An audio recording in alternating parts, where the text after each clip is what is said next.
Alors, il existe plusieurs types de marchés. Donc, cette typologie, ou ces typologies, parce que malheureusement, les marchés financiers deviennent de plus en plus complexes, hein, vous devez avoir une connaissance de la signification de tous les termes que je vais vous présenter là. Donc, d'abord, il y a différents types de marchés. Il y a des marchés actions. Sur les marchés actions, on cote les actions. On verra que dans les marchés actions, il y a des sous-marchés. Il y a des marchés obligations. Ce sont des marchés qui sont dédiés à l'émission puis à l'échange de titres obligataires. Et il y a le marché des dérivés, dont on reparlera longuement, qui sont la partie dynamique des marchés financiers depuis quelques années.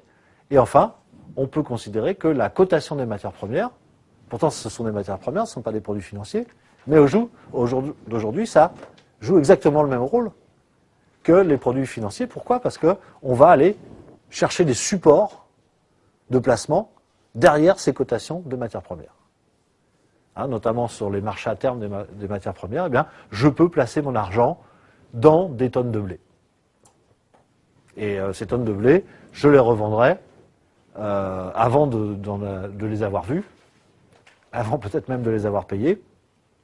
Et donc, c'est un support de placement et d'optimisation de patrimoine comme un autre. Hein, donc, on peut considérer qu'effectivement, la cotation des matières premières, eh bien, c'est un compartiment des marchés financiers. Alors, les marchés actions, ce qui nous intéresse quand même plus particulièrement, nous, dans ce cadre. Alors, on distingue marché primaire, marché secondaire. Le marché primaire, c'est le marché des actions neuves, c'est-à-dire le marché de l'émission des actions. Quand une entreprise décide d'augmenter une entreprise cotée décide d'augmenter son capital, alors elle émet de nouveaux titres sur le marché primaire. Ou une entreprise qui cherche à s'introduire à la Bourse de Paris, qui ne l'était pas auparavant, elle va émettre des titres sur le marché primaire. Et puis une fois que ces titres ont été vendus sur le marché primaire, eh bien, s'ils sont revendus, s'ils changent de main, ce sera sur le marché secondaire. Le marché secondaire étant le marché de l'occasion des titres. Vous comprenez que le marché secondaire, il est très très important, parce que c'est lui qui va faire augmenter, quand les titres sont beaucoup demandés, il y a beaucoup de transactions dessus, et c'est eux qui vont favoriser la montée en puissance des titres. Et donc, si les titres s'apprécient, ça va encourager les sociétés à introduire de nouveaux titres. Hein, donc vous comprenez l'articulation stratégique qu'il y a entre le marché primaire et le marché secondaire. Quand le marché secondaire va bien, le marché primaire aussi, et vice-versa. D'accord ? Donc voilà, cette distinction est extrêmement importante. Donc transaction sur le titre d'occasion sur le marché secondaire. Alors ça, c'est la première distinction. À ne pas confondre avec ce qu'on va voir plus tard, à savoir, je vous le dis en avance, ne pas confondre le marché secondaire avec le second marché, qui n'a strictement rien à voir. Là, pour l'instant, primaire, secondaire. Alors, on va se distraire un peu avec le marché obligataire. Donc les marchés obligataires, ben, c'est des marchés où s'échangent les obligations. Qui sont les émetteurs d'obligations? Il n'y en a que deux. Hein, c'est principalement l'État, en France, principal pourvoyeur d'obligations, mais ce sont aussi des obligations privées. Hein, les grandes entreprises se financent de cette manière-là. C'est une alternative à la dette bancaire, avec beaucoup d'avantages. La dette obligataire, elle se rembourse, on sait quand elle va se rembourser, et elle se rembourse d'un coup, à l'échéance.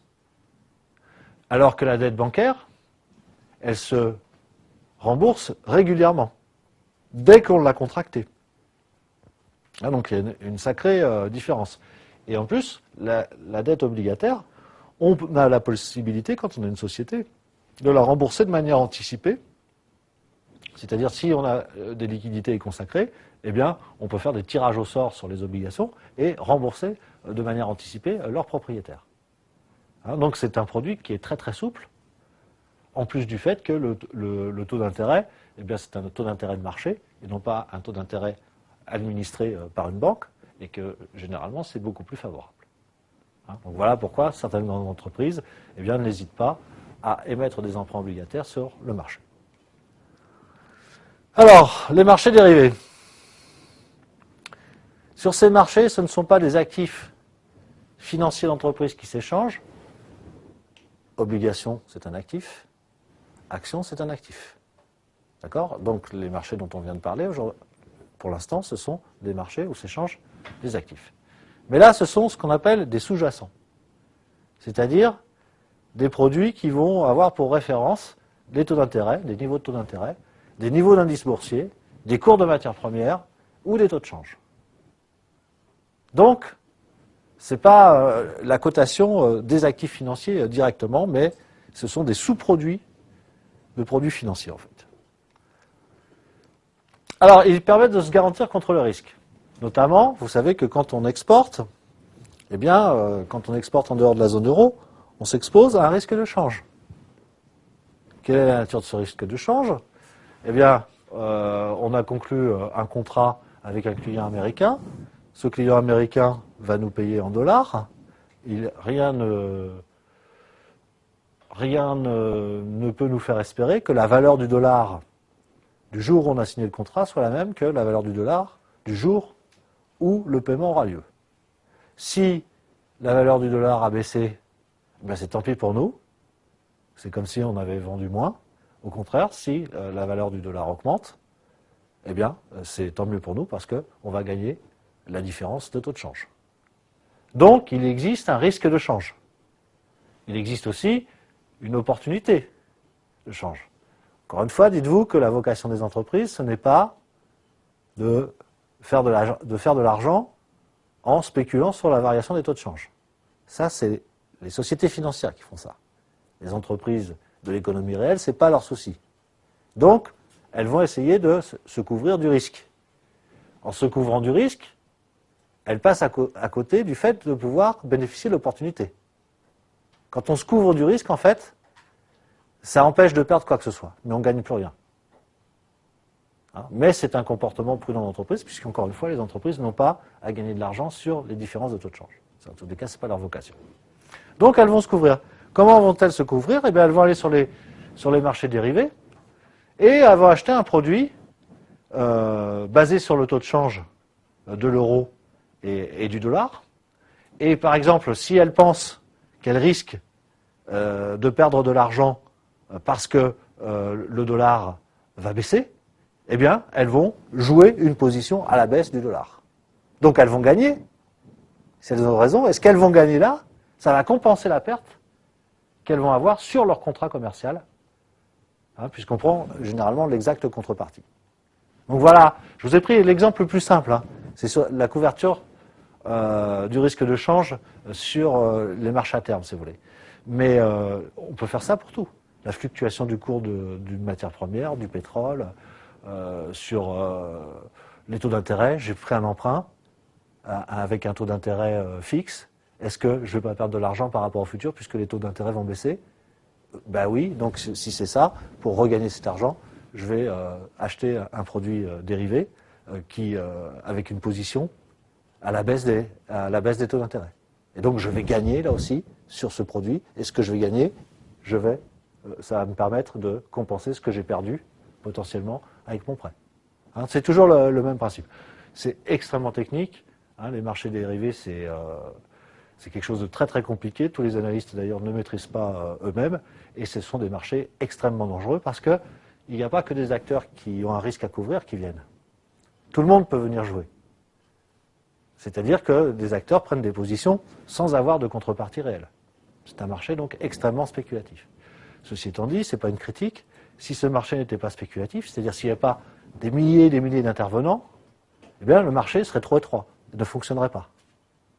Donc là, sur ce marché-là, la spéculation est inévitable et c'est une condition même du fonctionnement des marchés. Mais du coup, ça en fait un marché extrêmement instable avec de très très grosses prises de risques qui sont effectuées. Donc, en principe, les marchés dérivés, ils ont été créés pour ça, pour permettre aux entreprises de se couvrir d'un certain nombre de risques. Donc ce sont des marchés de couverture de risque. Ils sont donc aussi très spéculatifs. Alors, 3 types de produits dérivés. Là aussi, vous en saurez plus en cours de finance, évidemment. Vous avez ce qu'on appelle les contrats à terme, les futures. Qu'est-ce qu'un contrat à terme? Eh bien, je me mets d'accord sur un prix et sur une quantité, et ce sera payable à terme. Ce sera payable à terme. Ça veut dire que je peux acheter sans argent. Ce n'est pas tout à fait vrai. Évidemment qu'il y a des dépôts de garantie sur ces marchés. Mais en tous les cas, je peux acheter sans avoir la totalité de la liquidité de ce que j'ai acheté. Et c'est possible parce que si j'ai gagné, quand je vais revendre, je vais me procurer les moyens pour financer mon achat. Vous avez compris Là, on est dans un principe hautement spéculatif. Donc, les contrats à terme. Vous avez les contrats d'échange, ou swap. Alors là, sur les marchés de gré à gré, c'est des entreprises qui ont des positions inverses. Elles se rencontrent et elles échangent leurs positions. Comme ça neutralise les risques. Ce que j'ai gagné d'un côté, le produit que m'a échangé l'autre, je vais perdre dessus et vice-versa. Hein? Donc ça, ce sont des échanges, par exemple, des contrats, échanger un contrat en euros contre un contrat en dollars, hein, pour se couvrir d'un risque de change. Les options d'achat ou de vente. Alors là, je pense que ça, c'est probablement le plus spéculatif. Les options, c'est j'ai des options d'achat sur un prix. Donc je fais le pari d'un prix, d'un titre, et je mets des options d'achat dessus, ou de vente. Et en fonction de quand on va se rapprocher de l'échéance, hein, l'option d'achat c'est pour une échéance précise, eh bien, si mes prévisions s'avèrent exactes, je vais lever mon option, et autrement je vais y renoncer. Si j'y renonce, évidemment, je vais payer une pénalité. D'accord ? Donc là aussi, ce sont des marchés qui sont extrêmement spéculatifs et le développement de la finance mondiale de ces 20 dernières années, elle se fait essentiellement autour de ces marchés qui gèrent ces trois produits. Bien. Alors, après avoir vu marché action, marché obligataire, marché dérivé, autre catégorie qui est un classement en fonction du déroulement des transactions, en fait. Donc vous avez les marchés au comptant et vous avez les marchés à règlement mensuel. C'est simple, règlement comptant, j'achète un titre, je le paye. Dès que je l'achète, je vends un titre, je suis payé immédiatement. Marché à règlement mensuel, eh bien, il y a une séance de bourse à la fin du mois qui est prévue où toutes les transactions sont dénouées. J'ai acheté tout le mois et les transactions sont dénouées à la fin du mois.